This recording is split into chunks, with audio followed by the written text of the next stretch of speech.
Yo, it's Joe now. You're tuned in to Witty, Smitty News. Huh? You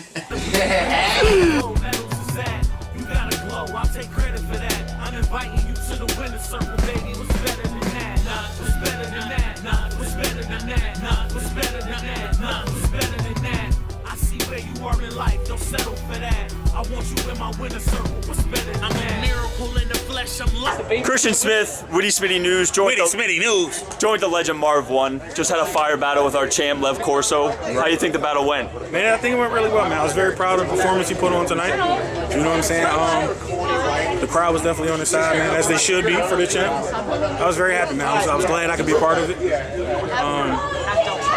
I think the only thing I wasn't happy with was my second round because I forgot everything. No, I'm serious. I don't let him put it in public. But other than that, man, it was good, man. I'm really happy. Now, obviously, most people here are up-and-comers.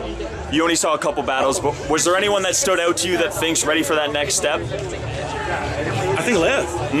Facts. I think Lev. And he's got the GZ coming up, so you're not wrong. He doing a mirror match. That's gonna be funny as fuck. No mirror match. Watch what I got. Now, he's not even good at shit talking to me. He's so bad. Did you see him at the beginning of the battle? I'm good at rapping. Like he was taking the shit I was saying, like trying to make bad jokes. If you can shit talk as good as you can rap. Jesus Christ. Now, are you saying specifically me? I'm saying if you can rap as good as you talk shit, it might have been a closer battle. You think you won? Hell yeah, I think I won. You took the second for sure. My bars was incredibly better. I think I took the second. My bars were incredibly better. Second and the third, I think I took. Absolutely not. My third was hammered. I mean, my third was hammered.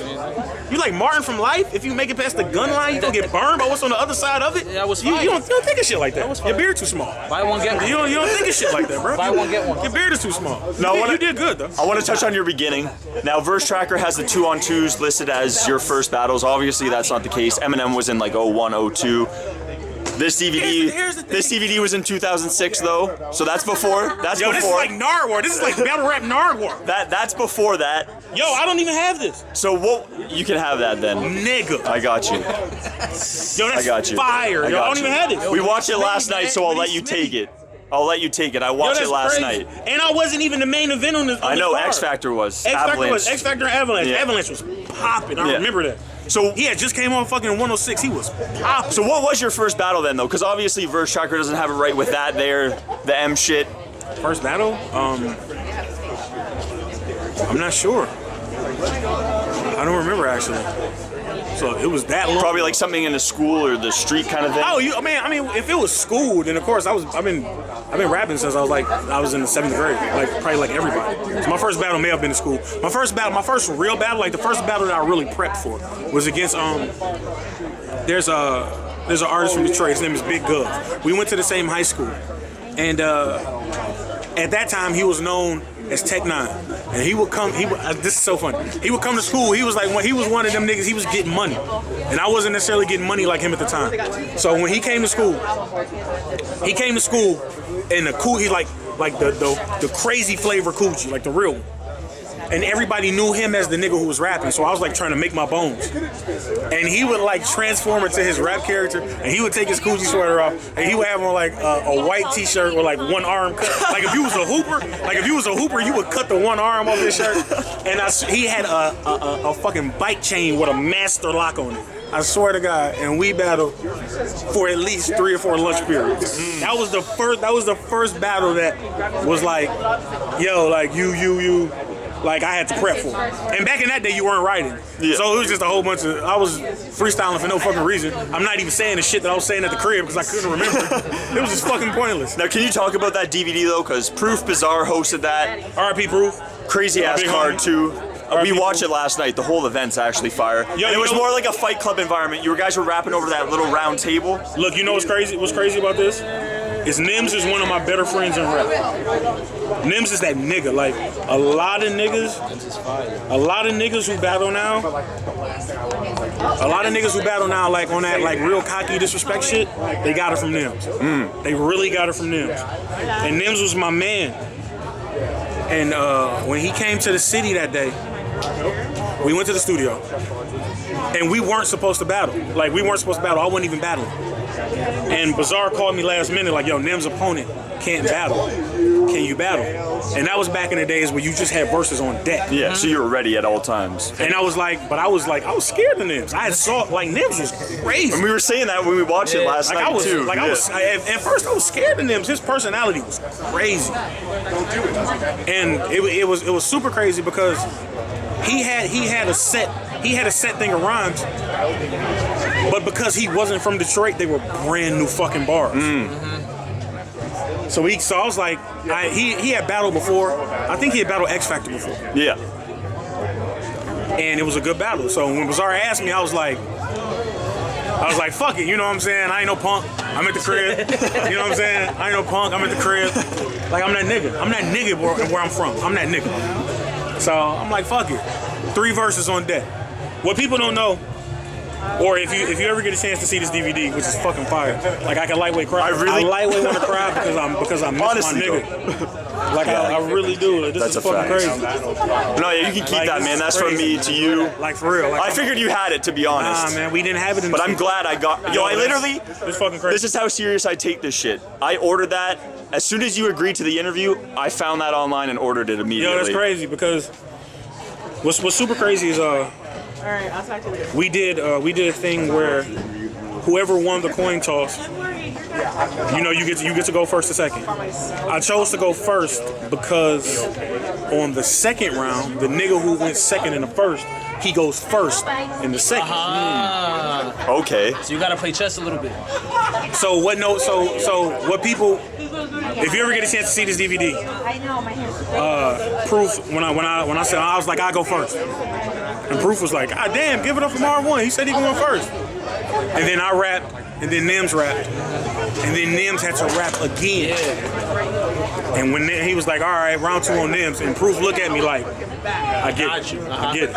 I miss my nigga though. This is crazy, man. Now, off the battle rap team. Yo, look at all these people though. Young Dre, That shit is crazy. Look, Artie was crazy. Artie but niggas took Artie. Niggas act like Artie was on some gangster shit, like for real. He was one of them niggas. Young Dre, he was that nigga. Yeah, that's Young Z-Bro. That's Yaya from the house. I battled Yaya too. Oh shit. Elite, is that the nigga from Jersey too? The tall nigga? That's the tall nigga. That's the tall nigga with the dreads. That's the tall nigga with the dreads. Young Pop was fire. Hostile was fire. Scar Child was one of my favorites. Dayton is a crazy fucking Christian rapper now, but his patterns was always so crazy. His patterns was always so phenomenal. Young Miles the God. Young Miles was supposed to be. Young Miles was set up to be that nigga.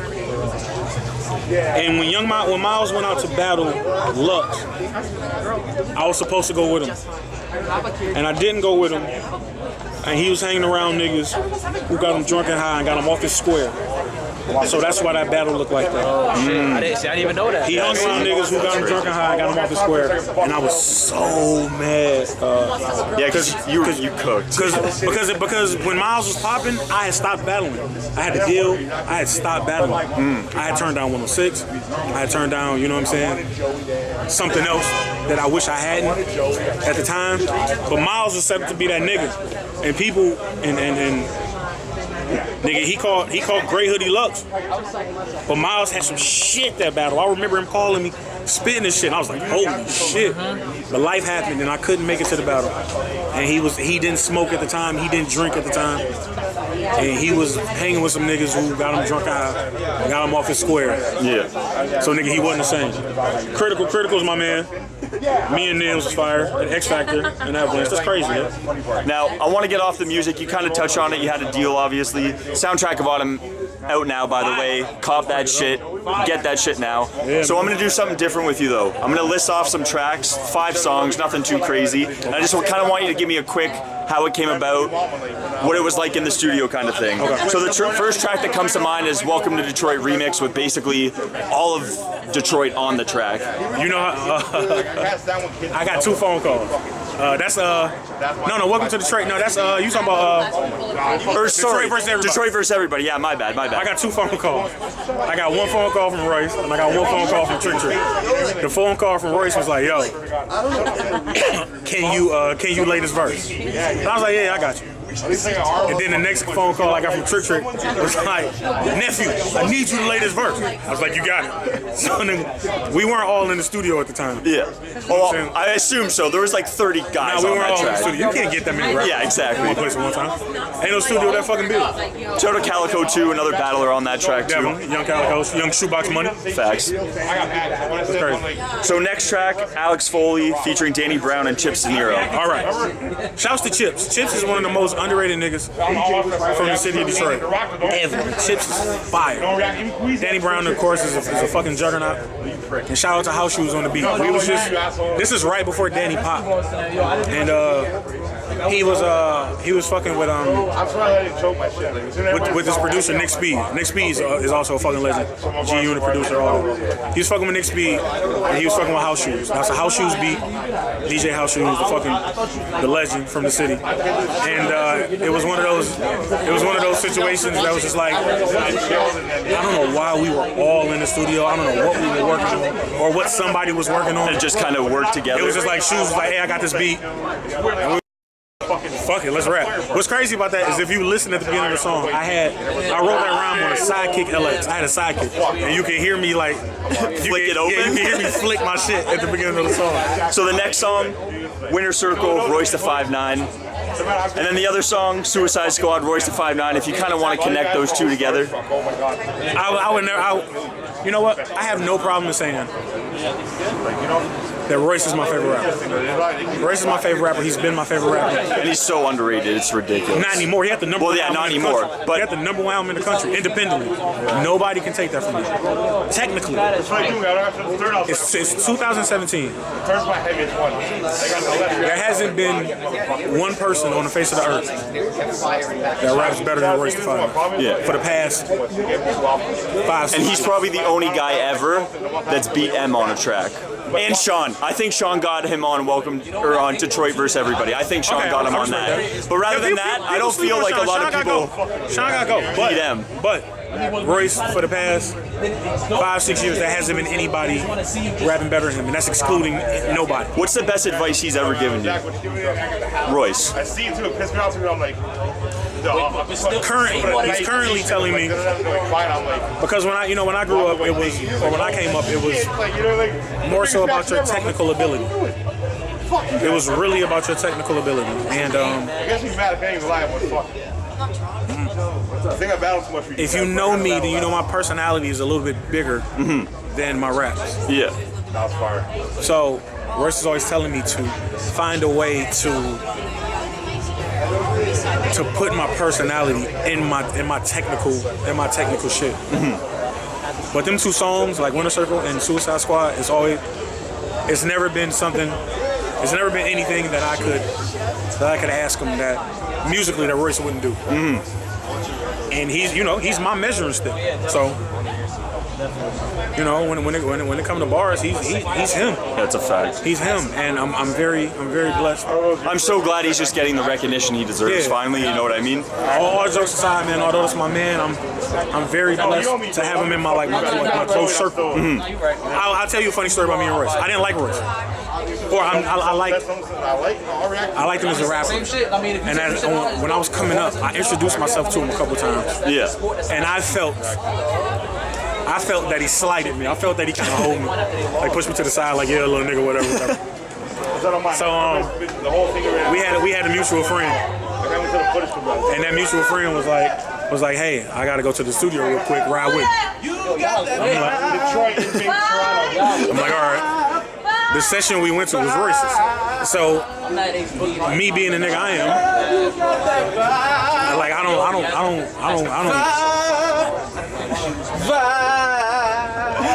Walk into his interview. Girl, you got that vibe. My bad. Cody's the best freestyler I know. Look, I don't necessarily curve down to no nigga.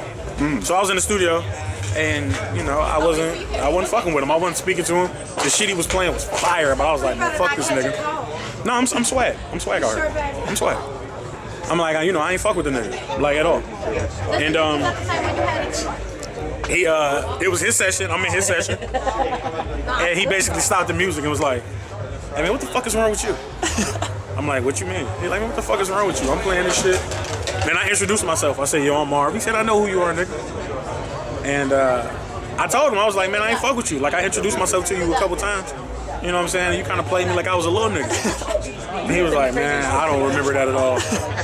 But you dope, I know you." Yeah. You know what I'm saying? And ever since then, we've been tight. So I got one more question before I let you go. I know this has been lengthy, but you're a legend, so there's so much to talk about, you know? I'm a legend, Lev. So I came across a picture, 2011, you, PH, Ludacris, LMS, and I believe Dirtbag Dan, 2011 Trojan Magnum competition. Yep, that was and me. And you had won that? Yep, that was me, that was LMS, that was PH, that was Dirtbag Dan, and that was Prince EA from St. Louis. Prince EA is like doing really big, in the internet world. He's fucking huge. So shouts to him. But yeah, I did. I won a contest for Trojan. I won a contest for Trojan, like for my region. Yeah. And fire. Super fire. But I won a rubber contest. What's crazy is when they called us, I thought that we were gonna have to battle each other. So I remember talking to Dan, and I was like, "Man, fuck, who gonna win this $5,000?" Yeah. He's like, "What are you talking about?" I said, "Man, we gotta go down here and battle in front of all these people. They don't know shit about rap." He like, "Bro, did you read it? We all get $5,000 a piece." I was like, "Oh shit!" We went down there, got fucked up. R.I.P. PH, my man, my babies. You know what I'm saying? That was crazy. And Ludacris was acting like he didn't want to talk to us and shit. You know what I'm saying? I had on a pink polo. I'm like, nigga, I'm fly out here, bro. I'm killing. I'm a black nigga in a pink polo. I'm killing. Show me some respect. Chris Bridges. Well, Christian Smith, Witty Smitty News, Marv Won. Like I said, you're a fucking legend. I appreciate you doing the interview. Thank you. Thank you. Respect, man. See you at Blackout. Yeah, see you in 2 weeks. Facts. Shit.